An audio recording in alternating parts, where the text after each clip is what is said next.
বন্ধুরা নিশ্চয়ই ভালো আছো, ঘরেই আছো, নিরাপদে আছো। আজকে যে বিষয়টি নিয়ে তোমাদের সাথে কথা বলবো তা হচ্ছে রাষ্ট্রবিজ্ঞানে পরিসংখ্যানের গুরুত্ব। বিষয়টি নিয়ে আলোচনা করার আগে আমি 2 বছর পেছন থেকে আলোচনা শুরু করব। অর্থাৎ তোমরা যখন বঙ্গবন্ধু কলেজে অ্যাডমিশন নিয়ে রাষ্ট্রবিজ্ঞান ডিপার্টমেন্টে ভর্তি হয়েছে, আমরা ক্লাস শুরু করেছি। প্রথম ক্লাসে গিয়ে তোমাদের সাথে পরিচয় ঘটেছে, গল্প গুজব করে পার করেছি। দ্বিতীয় ক্লাসে আমি যেটা করি, পুরো সিলেবাসটার সাথে তোমাদের পরিচয় করিয়ে দিই এবং আমাদের কলেজে যে রুলস অ্যান্ড রেগুলেশনগুলো আছে আমাদের এই সিলেবাস নামে প্রসপেক্টাসের মধ্যে সেগুলোর সাথে পরিচয় করে দিই এবং ন্যাশনাল ইউনিভার্সিটি দেওয়া তোমরা যে 4 বছরের জন্য রাষ্ট্রবিজ্ঞান অনার্স পড়ার জন্য ভর্তি হয়েছে এটার সাথে পরিচয় করাই। বন্ধুরা, সিলেবাসটার প্রথম যে পার্টটা, সেই পার্টটা নিয়ে আমি ফার্স্ট ইয়ারে আমি তোমাদেরকে দিক নির্দেশনা দিই, ক্লাস নিই। এটার কোড হচ্ছে 211-901 আমরা সংক্ষেপে বলি। বন্ধুরা, এই সিলেবাসটা পরিচয় করতে গিয়ে আমরা দেখেছিলাম, নিশ্চয় তোমাদের মনে আছে, যে ন্যাশনাল ইউনিভার্সিটি ক্লাসগুলো শুরু করেছে, সিলেবাসটা শুরু করেছে স্টেট দিয়ে। স্টেট অর্থাৎ রাষ্ট্র দিয়ে। প্রথম আলোচনাটাই হচ্ছে রাষ্ট্র কি, রাষ্ট্রের উদ্দেশ্য কি, রাষ্ট্রের কাজ কি, রাষ্ট্র কেমন করে আসলো ইত্যাদি। তো বন্ধুরা, সেদিন আমি বলেছিলাম তোমরা রাষ্ট্রবিজ্ঞান অনার্স পড়তে এসছো, আলোচনা শুরু করছে জাতীয় বিশ্ববিদ্যালয় রাষ্ট্র থেকে। আমি রাষ্ট্রবিজ্ঞানে অনার্স পড়ব, মাস্টার্স করব, পরবর্তীতে আমি রাষ্ট্রবিজ্ঞান কি বিষয়টি জানবো না, এটা হতে পারে না। আমি তোমাদেরকে বলেছিলাম ন্যাশনাল ইউনিভার্সিটি শুরু করছে রাষ্ট্র দিয়ে, বাট আমি শুরু করব রাষ্ট্রবিজ্ঞান দিয়ে। নিশ্চয় মনে আছে বন্ধুরা। তো আলোচনায় চলে আসি। সেই দিন প্রথম ক্লাসের প্রথম যে বাক্যটা ছিল, সেই বাক্যটা ছিল এইরকম, যে রাষ্ট্রবিজ্ঞান হচ্ছে রাষ্ট্র বিষয়ক বিজ্ঞান। বন্ধুরা, সেকেন্ড যে সেন্টেন্সটা আমি বলেছিলাম সেটা হচ্ছে রাষ্ট্রবিজ্ঞান একটা গতিশীল বিজ্ঞান। বন্ধুরা, গতিশীল বিজ্ঞান এই জন্যই, আমি গত ক্লাসটাতেও গতিশীল কথাটা উল্লেখ করেছি, গতিশীল বিজ্ঞান এই জন্যই যে আমাদের বিজ্ঞানটার পরিধি প্রতিনিয়তই বাড়তে আছে। যেই দিন থেকে এই সমাজটা প্রতিষ্ঠা পেয়েছে, রাষ্ট্র প্রতিষ্ঠা পেয়েছে, সেই দিন থেকে আজ পর্যন্ত তার পরিধি বেড়েই চলেছে।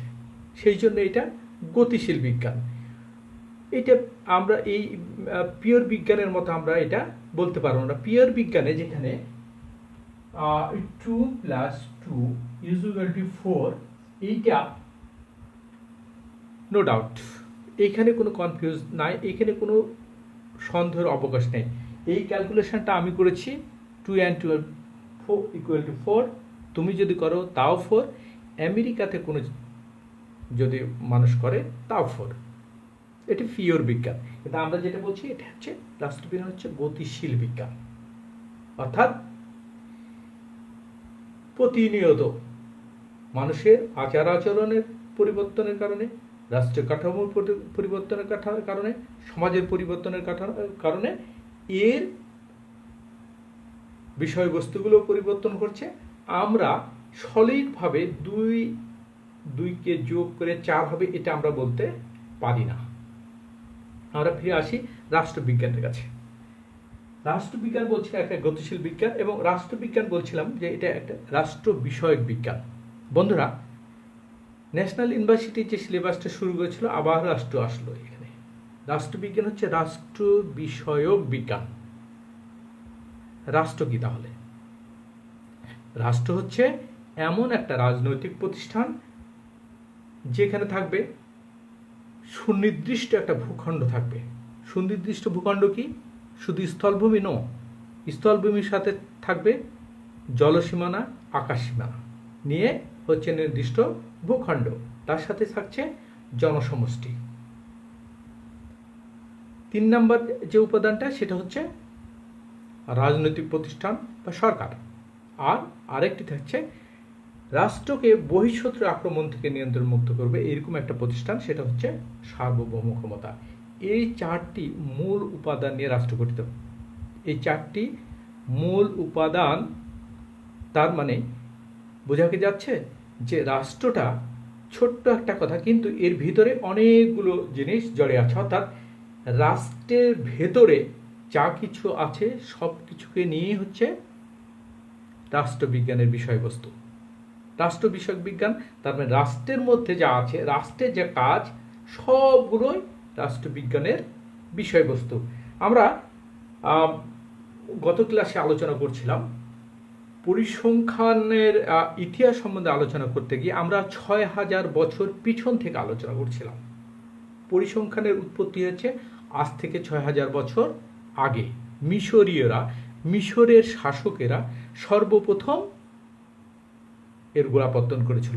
পরবর্তীতে আমরা দেখেছিলাম ইটালি, চীন, গ্রিস এর ব্যবহার করেছে। বন্ধুরা, তাহলে আমরা আজকে আলোচনা করছি রাষ্ট্রবিজ্ঞানে পরিসংখ্যানের গুরুত্ব।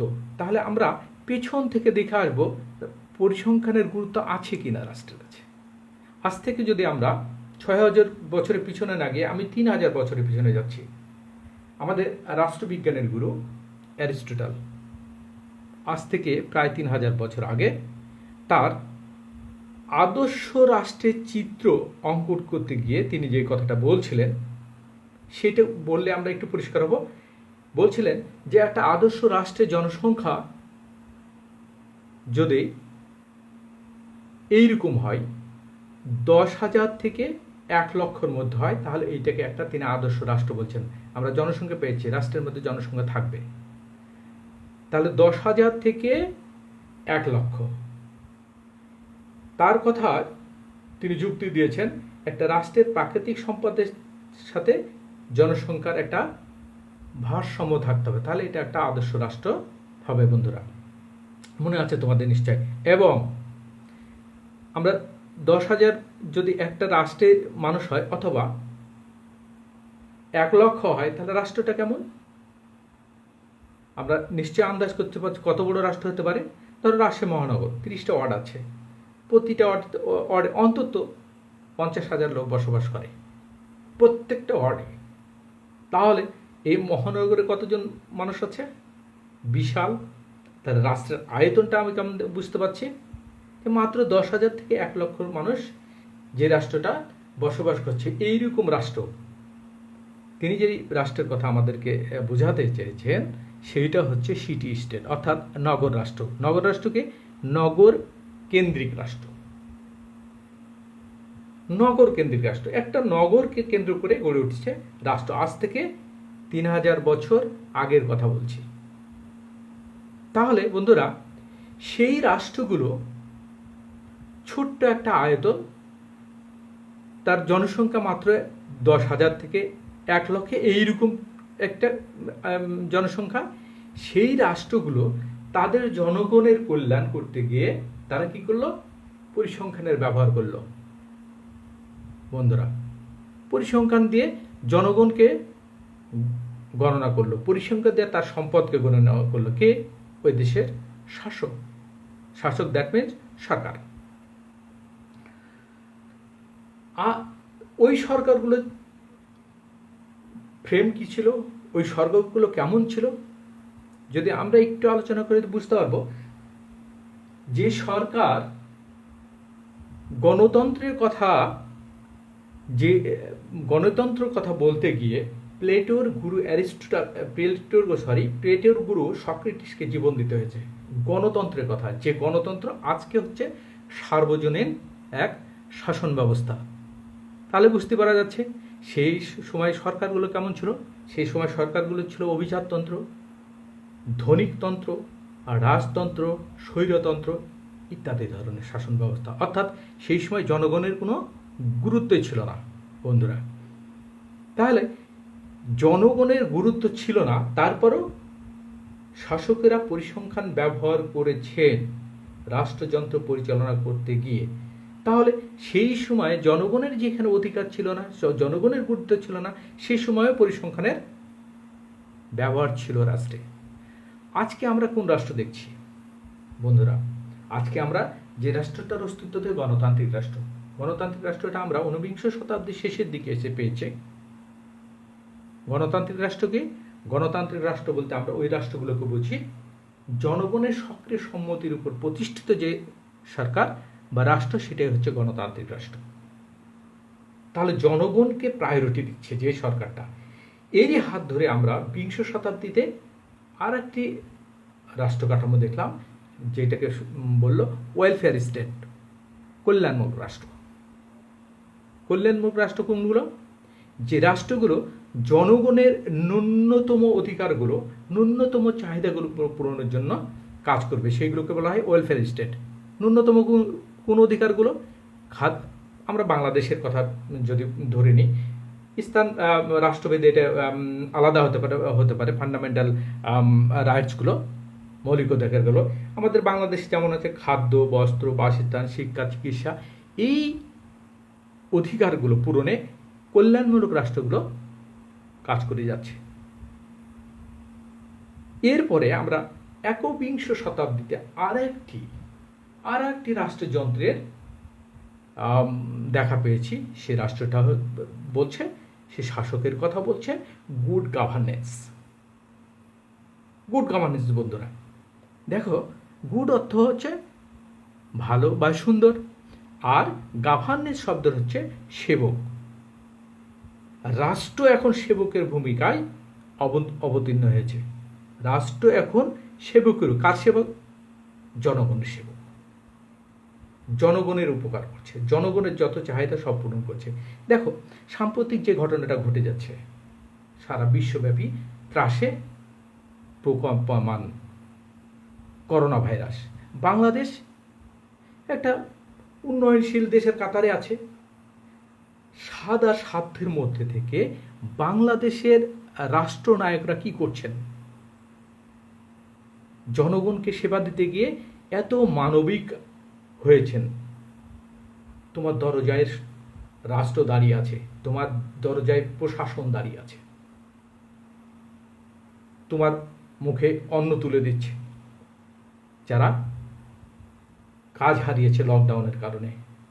চিন্তা করো বন্ধুরা, যে তাহলে একটা রাষ্ট্র সর্বোচ্চ কল্যাণ দিতে গিয়ে, সেবা দিতে গিয়ে, সেবা নিশ্চিত করতে গেলে তার কাছে অবশ্যই দরকার আছে তথ্যের। অর্থাৎ আমরা যদি পাঁচটাকেই ধরে নিই আমাদের বাংলাদেশের প্রেক্ষাপটে, খাদ্য, বস্ত্র, বাসস্থান, শিক্ষা, চিকিৎসা, বাংলাদেশের জনগণ অনুযায়ী খাদ্য কত লাগবে? এই যে মহামারীতে কতজনকে সরকার খাদ্য দিচ্ছে, সরবরাহ করছে, এই তথ্যটা কে দিচ্ছে? এই তথ্য সরকার মাঠ পর্যায়ে গিয়ে উঠিয়ে নিয়ে আসছে। কিভাবে? এই তথ্যগুলো দেওয়ার জন্য আমাদের সহ, আমরা যে ইটালির কথা বলেছি যে তারা কাজে লাগিয়েছিল, আমাদেরও এইখানে একটি দপ্তর রয়ে গেছে। সে দপ্তরটা হচ্ছে পরিসংখ্যান ব্যুরো। আজ থেকে 10 বছর 50 বছর পরে যখন এইটা নিয়ে গবেষণা চলবে, এই তথ্যগুলো কি মাঠে মাঠে খুঁজে বেড়াবে? নো, আজ এখনই তথ্যগুলো তৈরি হয়ে থাকছে, সংরক্ষণ করা হবে। তাহলে কি দাঁড়ালো বন্ধুরা? আজকে যে রাষ্ট্রটা চালাতে গিয়ে জনগণকে তার চাহিদাটাকে, তার অধিকারটাকে পূরণ করবে, সেই পূরণ করতে গিয়ে অবশ্যই রাষ্ট্রের কাছে, সরকারের কাছে তথ্য থাকতে হবে, পর্যাপ্ত তথ্য থাকতে হবে। আর এই পর্যাপ্ত তথ্যদের সহযোগিতা করবে পরিসংখ্যান ব্যুরো বন্ধুরা। ইভেন যুদ্ধের মতো একটা ভয়াবহ পরিস্থিতিতেও পরিসংখ্যান কিভাবে সহযোগিতা করছে। যুদ্ধকালীন সময়ে একটি রাষ্ট্র যদি যুদ্ধ অবতীর্ণ হয়, তাহলে ওই যুদ্ধের সময় রাষ্ট্রের খাদ্য মজুদ আছে কিনা, রাষ্ট্রের আর্থিক সামর্থ্য আছে কিনা, সেই রাষ্ট্রের গোলাবারুদ কত আছে, যে রাষ্ট্রের সাথে জড়িয়ে পড়ছে যুদ্ধে তার গোলাবারুদের সংখ্যা কত, সমস্ত কিছু তথ্য, অথেন্টিক তথ্য আমরা পাবো পরিসংখ্যানের কাছ থেকে। তাহলে কি বন্ধুরা আমরা বুঝতে পারছি যে রাষ্ট্রের কাছে পরিসংখ্যানের গুরুত্ব কতটুকু? একটি স্টেপও রাষ্ট্র আগাতে পারবে না যতক্ষণ পর্যন্ত তার কাছে অথেন্টিক তথ্য না থাকবে। বন্ধুরা, সর্বোপরি আমরা এই কথা বলতে পারি যে একটা রাষ্ট্রের সুষ্ঠু পরিকল্পনা প্রণয়ন এবং সিদ্ধান্ত গ্রহণে অবশ্যই রাষ্ট্রের কাছে পরিসংখ্যানিক তথ্য থাকতে হবে, অথেন্টিক তথ্য থাকতে হবে, বাস্তব তথ্য থাকতে হবে, আর এই তথ্য দিয়ে সরবরাহ করবে আমাদের পরিসংখ্যান ব্যুরো। তাহলে আমরা বুঝতে পারছি যে রাষ্ট্রবিজ্ঞানের কাছে পরিসংখ্যান, দ্যাট মিনস আমরা প্রথমেই বলে নিয়েছি রাষ্ট্রবিজ্ঞান মানে রাষ্ট্র বিষয়ক বিজ্ঞান, অর্থাৎ রাষ্ট্রের কাছে পরিসংখ্যানের গুরুত্ব অপরিসীম।